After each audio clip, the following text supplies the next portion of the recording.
Hello दोस्तों, मैं हिमांशु जांगीड़ एक बार फिर से आपका आपके अपने यूट्यूब चैनल ज्ञानम में स्वागत करता हूं। ठीक है बच्चों, तो अभी हमारा जो ये टॉपिक चल रहा है ट्रिग्नोमेट्री, आज उसकी चौथी क्लास है। ठीक है, आज हम देखने जा रहे हैं जो हमने पिछले वीडियो में देखे थे, साइन कॉस टेन के मान किस हिसाब से निकाले जाते हैं, उन्हीं पे बेस आज हम कुछ इम्पोर्टेंट क्वेश्चन करने जा रहे हैं। ठीक है, एक्सरसाइज ठीक है 8.2 है। ठीक है, और उसमें आज ये हमारा जो पहला सवाल है इसको हम करने का आज प्रयास करते हैं। ठीक है, देखते हैं इसको किस हिसाब से किया जाता है। ठीक है, चलो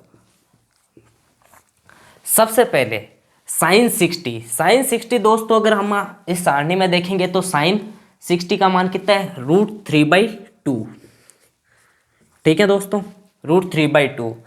ठीक है, यहाँ पर अगर कोई चिन्ह नहीं है दोस्तों तो यहाँ पर मैं एक बार मल्टीप्लिकेशन का चिन्ह मान सकता हूँ। ठीक है, जहाँ पर भी अगर आपको कोई चिन्ह ना दिखाई दे तो वहाँ आप मल्टीप्लाई का चिन्ह मान सकते हो। ठीक है, cos 30 का मान कितना है, √3/2। ठीक है, प्लस साइन 30 का मान कितना है, 1/2। और cos 60 का मान कितना है, cos 60 का मान कितना है, 1/2। ठीक है दोस्तों, तो इसी सवाल को आगे अब जोड़ बाकी गुणा भाग करके इसको हम सॉल्व कर लेंगे। ठीक है, कैसे, देखो दोस्तों, अगर फ्रैक्शन की जब मल्टीप्लाई करते हैं ना, तब हमें सबसे पहले चीज़ ये ध्यान देनी होती है कि जो चीज़ कट रही है उसको काटना होता है। अगर जो चीज़ नहीं कट रही है तो सीधा ऊपर वाली संख्या को ऊपर वाली संख्या से, नीचे वाली संख्या को नीचे वाली संख्या से मल्टीप्लाई करके आगे बढ़ते हैं। यहाँ पर देखोगे तो यहाँ पर कोई नहीं कट रहा है। अगर कटने की बात करें तो सामने सामने मत काटना दोस्तों। ठीक है, कटता हमेशा अंश और हर आपस में कटते हैं। ठीक है, तो चलो ठीक है, कुछ नहीं कट रहा है तो ऊपर वाले को ऊपर वाले से, यानी √3 को जब मैं √3 से गुणा कराऊंगा तो मेरा कितना आ जाएगा, √3 से गुणा होगा तो मेरा 3 आ जाएगा। क्योंकि हमने पिछले वीडियो में बात की थी कि जब रूट वाली संख्या रूट वाले से गुणा होती है तो वापस वही संख्या आ जाती है। जब 2 से गुणा होगा तो 2 दूनी 4। ठीक है दोस्तों, ठीक है, अब देखो यहाँ पर भी कुछ नहीं कट रहा है तो ऊपर वाली संख्या ऊपर वाले से, 1 एकम 1 और 2 दूनी 4। ठीक है दोस्तों, अब देखो फ्रैक्शन की जोड़ बहुत ईजी है। अगर जब कभी भी हर समान हो तो ऊपर वाली संख्याओं को जोड़कर, ठीक है, एज इट इज कर दिया जाता है। जब कभी भी अंश हर समान हो तो हर को एज इट इज लिख दिया जाता है और ऊपर वाली संख्याओं को आपस में जोड़ दिया जाता है। ठीक है, 3 और 1 कितना हो जाएगा, 4 हो जाएगा, 4/4, आंसर कितना आएगा, 1। ठीक है दोस्तों, आई होप आपको ये समझ में आया होगा। देखो दोस्तों, अगर कभी भी ऐसा क्वेश्चन आ जाए ना, ठीक है, तो इसको करने का एक और तरीका होता है। लेकिन क्या है कि हमारे 10th लेवल तक वो तरीका काम में नहीं ले सकते, क्योंकि हमारे ना तो 10th लेवल में वो फॉर्मूला काम में आता है। ठीक है, वो फॉर्मूला जो होता है वो 11th और 12th बेस होता है। क्या फॉर्मूला है, एक बार थोड़ा सा अगर जानने का अगर आप प्रयास करोगे तो बहुत ही ईजी फॉर्मूला, ऐसा कुछ नहीं है। ठीक है, फॉर्मूला होता है साइन A+B का। ठीक है दोस्तों, साइन A+B क्या कहता है, ठीक है, sine A cos B plus cos A sine B। ठीक है, ये होता है फॉर्मूला। अब ये फॉर्मूला कैसे अप्लाई करोगे, अगर थोड़ा सा अगर मैं यहां पर देखूं तो मैं 60 को तो मान लेता हूं A और 30 को मान लेता हूं B, तो मेरा फॉर्मूला क्या बन जाएगा, एक बार यहां पर भी B लिख देता हूं, यहां पर A लिख देता हूं, sine A cos B plus cos A sine B। क्या मेरा वही फॉर्मूला यहां पर नहीं बन रहा है। ठीक है, तो इस चीज को मैं क्या ऐसे भी तो लिख सकता हूं। ठीक है, इस चीज को मैं ऐसे लिखूंगा तो कैसे, साइन A की जगह मैंने यहां पर कितना माना है, 60, और B की जगह मैंने कितना माना है, 30 डिग्री। ठीक है, साइन 60 प्लस 30 कितना हो जाता है, साइन 90, और साइन 90 का मान हमेशा कितना होता है, साइन 90 का मान हमेशा कितना होता है, 1। ठीक है, तो इस मेथड को दोस्तों हम, इस सवाल को हम 2 तरीके से कर सकते हैं। लेकिन जो भी क्लास 10th के स्टूडेंट हैं, मैं उनसे एक रिक्वेस्ट करना चाहूँगा कि ये वाला क्वेश्चन आपको बोर्ड में अप्लाई नहीं करना है। ठीक है, क्योंकि आपके 10th लेवल तक ये वाला फॉर्मूला काम में नहीं आता है। ठीक है, तो आई होप आपको ये वाला मेथड भी समझ में आया होगा। अगर समझ में आया हो तो एक बार थोड़ा सा इसका स्क्रीनशॉट ले लीजिए। हाँ, तो आई होप दोस्तों आपको वो पिछले वाला जो क्वेश्चन था वो समझ में आया होगा। उसी तरीके का एक और क्वेश्चन लेकर हम इसको समझने का प्रयास करते हैं कि, ठीक, चलो इसको सॉल्व करने का प्रयास करते हैं। पहले सवाल को देख लेते हैं। सवाल क्या कह रहा है? सवाल कह रहा है कि 2 tan square 45 plus cos square 30 degree minus sine square 60 degree. ठीक है दोस्तों, ये हमारे पास में सवाल है। तो इस सवाल को करने का तरीका भी बहुत ईजी है। कुछ नहीं, वैल्यू यहाँ से उठाओ, यहाँ पर पुट करो, आपका आंसर आपके सामने आ जाएगा। कैसे? जैसे कि सबसे पहले मैंने 2 का तो 2 लिखा, multiply by tan square 45। tan square 45 यानी कि tan 45 की वैल्यू कितनी होती है? tan 45 की वैल्यू कितनी है? 1 है। ठीक है, यानी कि 1 का स्क्वायर प्लस cos 30 की वैल्यू, cos 30 की वैल्यू है √3/2, तो 3/2 का स्क्वायर, √3/2 का स्क्वायर माइनस, ठीक है, साइन स्क्वायर 60। साइन स्क्वायर 60 का मतलब क्या होता है दोस्तों? साइन 60 की वैल्यू कितनी है? √3/2 का स्क्वायर। ठीक है दोस्तों, ये होता है। इस सवाल को अगर बच्चों अगर आप थोड़ा सा अगर इजी वे में करना चाहोगे तो कैसे कर सकते हैं? अगर यहाँ पर हम हमारा थोड़ा सा कॉमन सेंस लगाए तो हमारा क्या हो सकता है कि एक संख्या हमारे पास में प्लस की है, ठीक है, और एक संख्या है माइनस की। इसको अगर हम आगे सॉल्व करेंगे तो भी ये चीज़ आगे जाके कटनी है, ठीक है। तो उस हिसाब से हम यहाँ पर भी इस चीज़ को क्या कर देते हैं? सबसे पहले काट देते हैं, ठीक है। तो अब हमारा ये सवाल बहुत इजी बन जाता है। इजी कैसे बन गया? सिर्फ हमें 2 मल्टीप्लाई बाय 1 का स्क्वायर, और 1 का स्क्वायर कितना होता है? 1, और 2 मल्टीप्लाई बाय 1 कितना होता है? 2। ये लीजिए आपके सामने इस सवाल का आंसर पेश है, ठीक है। सिर्फ हमने कुछ नहीं किया है, हमने यहाँ पर हमारा थोड़ा सा कॉमन सेंस यूज किया है, क्योंकि अगर इसको सॉल्व करके आगे भी बढ़ाएंगे तो भी आगे जाके ये चीज़ कटनी है। उससे पहले ही हमने इस चीज़ को यहाँ से हटा दिया और हमने अपने सवाल को ईजी बना दिया। हाँ तो दोस्तों, आई होप आपने जो पिछले वाला क्वेश्चन था उसका स्क्रीनशॉट ले लिया होगा, और आई होप आपको वो दोनों क्वेश्चन समझ में आ गए होंगे। अब दोस्तों ये जो सवाल है हमारे सामने बहुत ही इंपॉर्टेंट सवाल है, क्योंकि लास्ट 2 सवाल तक तो हमने क्या किया था? सिर्फ साइन और टेन की वैल्यू देखी थी, साइन से लेकर टेन तक की वैल्यू। अब हमारे सामने सेक भी आ जाता है और कॉसेक भी आ जाता है। इसकी वैल्यू हम कैसे पुट करेंगे उनको देखते हैं। चलो स्टार्ट करते हैं, ठीक है, सॉल्व। सबसे पहले हमारे पास में है cos 45। cos 45 की वैल्यू कितनी होती है? cos 45 की वैल्यू होती है 1/2, तो 1/√2, ठीक है, अपॉन sec 30। sec हमेशा होता है cos का उल्टा, ठीक है।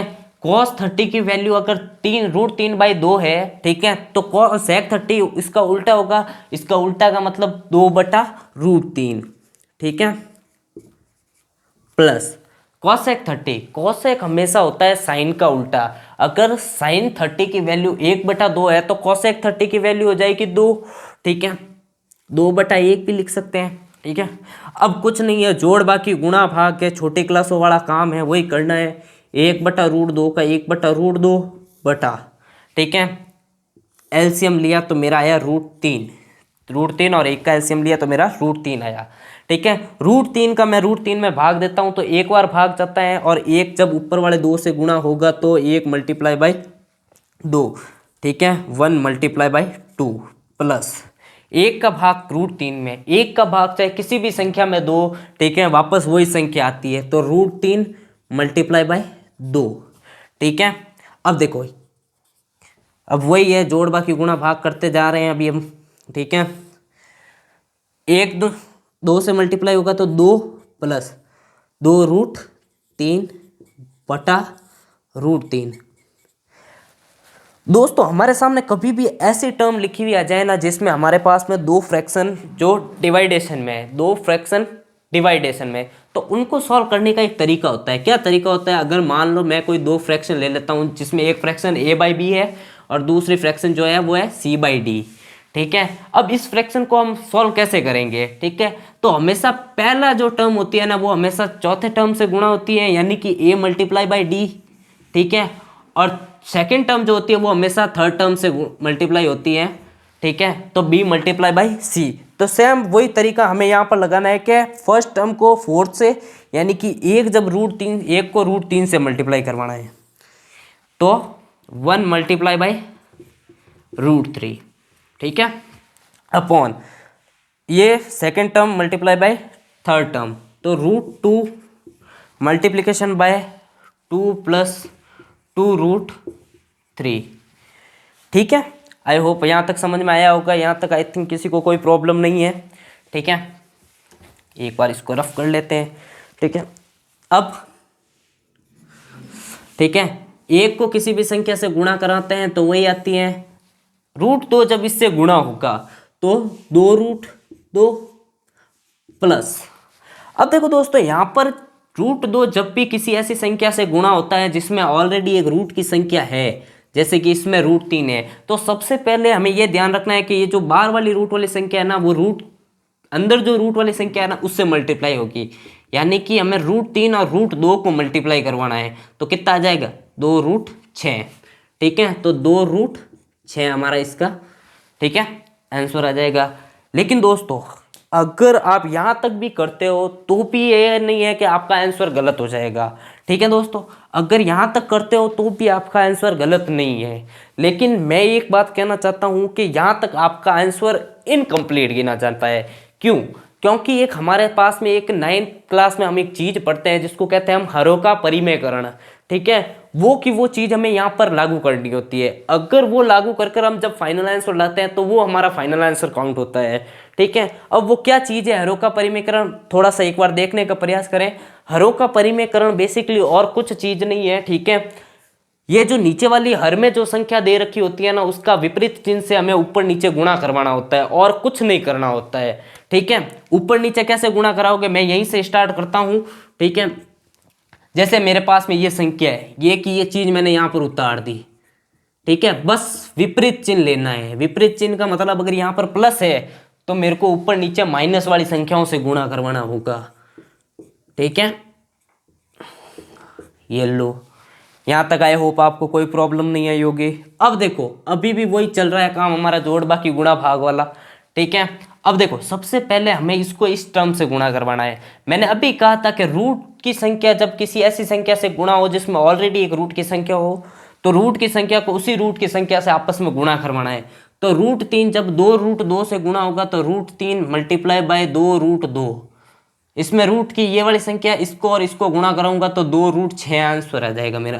तो 2√6 मेरा इसका आंसर आ जाएगा। ठीक है, अब माइनस। अब बच्चों, एक थोड़ी सी समझने वाली बात है जो कि यहाँ पर आपको थोड़ा सा समझना पड़ेगा, क्या चीज़ है वो। ठीक है, थोड़ा सा ध्यान देवें। मेरे को √3 को इससे मल्टीप्लाई करवाना है, √3 मल्टीप्लाई बाय 2√6। अब ये चीज़ कैसे होगी, थोड़ा सा समझने का प्रयास करें क्योंकि यही समझना है हमें। ठीक है, देखो, इस √6 को मैं क्या ऐसे लिख सकता हूँ, यस या नो? ठीक है, कमेंट में आपका आंसर जरूर देवें। ठीक है, इस 6 को मैंने लिखा है 2√2 मल्टीप्लाई बाय √3। ठीक है, इस चीज़ को ऐसा लिखा है मैंने। ठीक है, अब देखो, क्या मेरे पास में √3 और √3 एक ऐसी संख्या है जो आपस में 2 बार आ रही है?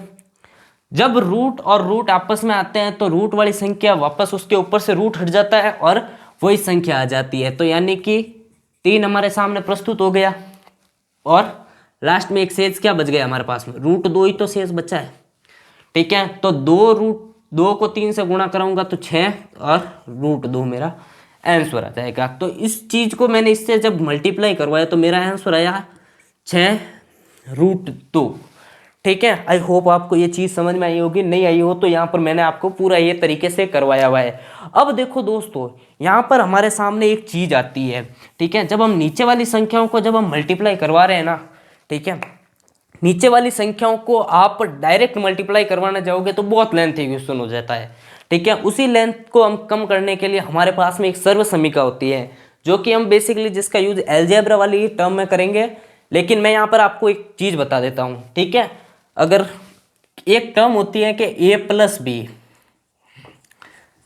और a-b, कभी भी ऐसा लिखा हुआ आ जाए ना तो इस टर्म को आप a² - b² लिख सकते हो। ठीक है, यानी कि इस चीज़ को मैं इसको a मान लेता हूँ, इसको मैं b मान लेता हूँ, इसको a इसको b, a+b a-b, इनको अगर मेरे को आपस में गुणा कराना है तो इस चीज़ को मैं a² - b का होल स्क्वायर लिख सकता हूँ। यानी कि a किसको माना है, 2√2 को मैंने, ठीक है, और माइनस b किसको माना है, 2√6 को। ठीक है, आई होप आपको ये चीज़ समझ में आई होगी। अगर नहीं समझ में आई हो तो ये साइड में एक बार नोट डाउन जरूर कर लेना, ताकि एग्जामिनर को भी पता रहे कि हाँ बच्चे ने किया क्या है।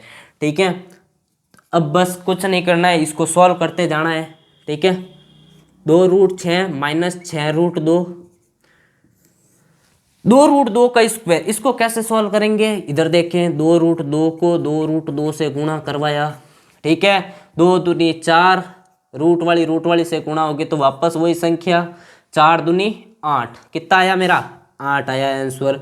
2√2 का स्क्वायर कितना आया मेरा 8 आया, माइनस 2√6 का स्क्वायर, 2√6 का स्क्वायर वापस मल्टीप्लाई कराओगे, 2 दूनी 4 और √6 से मल्टीप्लाई होगा तो 6, और 4 छंग कितना होता है मेरा 24।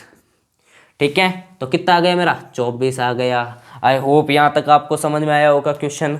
अगर क्वेश्चन समझ में आ रहा है तो प्लीज़ वीडियो को लाइक करते जाएं। ठीक है, तो अब इसके आगे हम क्या करेंगे, कुछ नहीं करना है, बस जोड़ बाकी गुणा भाग वाला ही काम चल रहा है। शुरू से लेकर हमने एंड तक अभी तक यही किया है, उसके अलावा अभी तक हमने कुछ नहीं किया है। ठीक है, 2√6, 2√6 माइनस 6√2 बटा 8 में से 24 गए, 8 में से 24 जाते हैं तो दोस्तों कितने रहते हैं माइनस के 16। अब माइनस के कैसे, क्योंकि यहाँ पर माइनस वाली टर्म जो है वो बड़ी है। ठीक है, तो -16 उसका रिमेनिंग बच जाएगा। अब दोस्तों इधर देख ले मैं। ठीक है, 2√6, अब मेरे को दोस्तों ये नीचे वाले माइनस को हटाना है। तो अब नीचे वाले माइनस को हटाने के लिए मैं क्या कर सकता हूँ, नीचे वाले माइनस को हटाने के लिए मैं थोड़ी सी एक अपनी समझदारी का इस्तेमाल करता हूँ, कॉमन सेंस लगाते हैं, क्या ये माइनस कैसे हट सकता है। ठीक है, थोड़ा सा इधर देख ले मैं, यहाँ से ऊपर वाली टर्म में से क्या किया मैंने, माइनस को कॉमन लिया है। जब मैं माइनस को कॉमन लेता हूँ तो अंदर क्या बचता है 6√2 माइनस 2√6। एक बार अगर वापस थोड़ा सा देखते हैं कि वापस मैं माइनस गुणा कराऊंगा तो मेरी वही संख्या आ रही है। माइनस जब 6√2 से गुणा होगा तो -6√2 सही आ रहा है। ठीक है, और माइनस माइनस आपस में प्लस होते हैं मल्टीप्लिकेशन के अंदर। ठीक है, माइनस माइनस प्लस हो जाएंगे और 2√6 प्लस का 2√6 मेरे आ रहा है। ठीक है, माइनस का 16 नीचे है ही है, माइनस से माइनस आपस में कट गया। ठीक है, अब देखो दोस्तों, इस वाली टर्म में, ऊपर वाली टर्म में से मैंने क्या लिया है, 2 को कॉमन लिया है। ठीक है, 2 कॉमन ले सकते हैं, 6 को मैंने 2 × 3 लिखा है। ठीक है, तो अंदर मेरा क्या रिमेनिंग बच गया 3√2, 2 यहाँ से पूरा कॉमन आ गया तो मेरा ओनली फॉर √6 कॉमन बच गया। ठीक है, और नीचे मेरे 16 तो चल ही रहा है।